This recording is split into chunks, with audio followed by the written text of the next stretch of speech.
आप और हम बेटों के लिए न्याय मांग रहे थे, हम वहां पर बिजी थे, लेकिन उसके बीच में कुछ दरिंदे इस 13 साल की नन्ही सी बेटी के साथ वो जुल्म कर रहे थे और वो बेटी हर पल रो रही थी कि मुझे छोड़ दो, मुझे माफ कर दो। आदमी हैवान बन जाए तो हम समझ सकते हैं, लेकिन 32 इंसानों ने मिलकर चलते रोड पर, मतलब यूं भी नहीं कि जंगल में, हैवानियत की है जो कभी सुना था कि राक्षसों ने भी ऐसा काम नहीं किया था।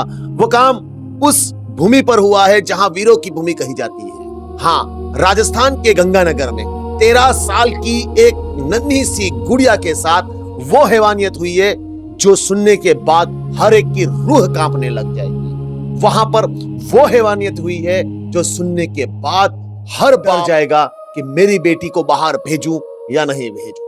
जी हाँ, नमस्कार, मेरा नाम है राजन, आप देख रहे हैं आर के रिपोर्ट।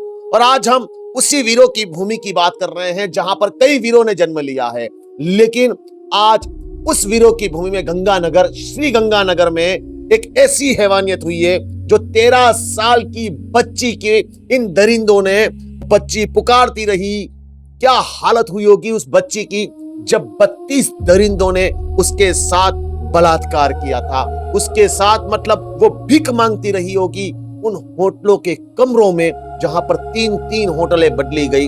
आज प्रशासन ने वहां पर बुलडोजर जरूर चला दिया है, होटलें गिरा दी हैं, लेकिन क्या वो माँ बाप को वो बच्ची वापस मिल पाएगी? क्या वो खुशियां उन माँ बाप को वापस मिल पाएंगी? आज ये सोचने वाला। भैया कांड के बाद सबको हुआ था कि अब ऐसा नहीं होगा, क्योंकि पूरे भारत में एक आंदोलन चला था जहां पर मोमबत्तियां लेकर पूरे भारत ये हक मांगा गया था कि बेटी बचाओ, बेटी पढ़ाओ, देश बचाओ, बेटी को सुरक्षित रखो।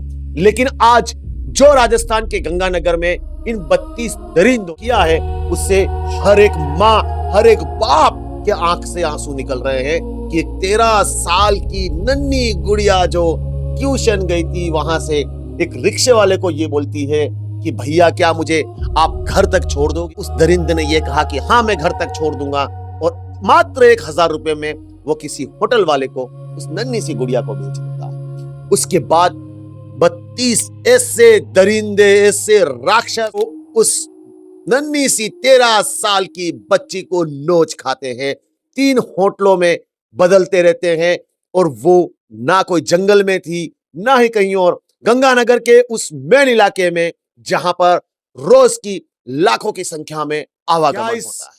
नन्ही सी बेटी को इंसाफ मिल पाएगा क्या? हमारा भारत, जो हम सोचते हैं कि हमारा भारत सोने की चिड़िया था, क्या वहां पर इस बेटी को न्याय मिल पाएगा? आप और हम बेटों के लिए न्याय मांग रहे थे, हम वहां पर बिजी थे, लेकिन उसके बीच में कुछ दरिंदे इस 13 साल की नन्ही सी बेटी के साथ वो जुल्म कर रहे थे और वो बेटी हर पल रो रही थी कि मुझे छोड़ दो, मुझे माफ कर जाने दो। और जब ये बेटी चिल्लाती तो उसको शराब पिला दी जाती थी, उसका मुंह बंद कर दिया जाता था और रोज एक नई होटल में इसको भेज दिया जाता था। कहानी सुनने के बाद रूह कांप जाती है। हर माँ, हर बाप ही सोचता है कि क्या मेरे बच्चे सुरक्षित? कहना है आपका?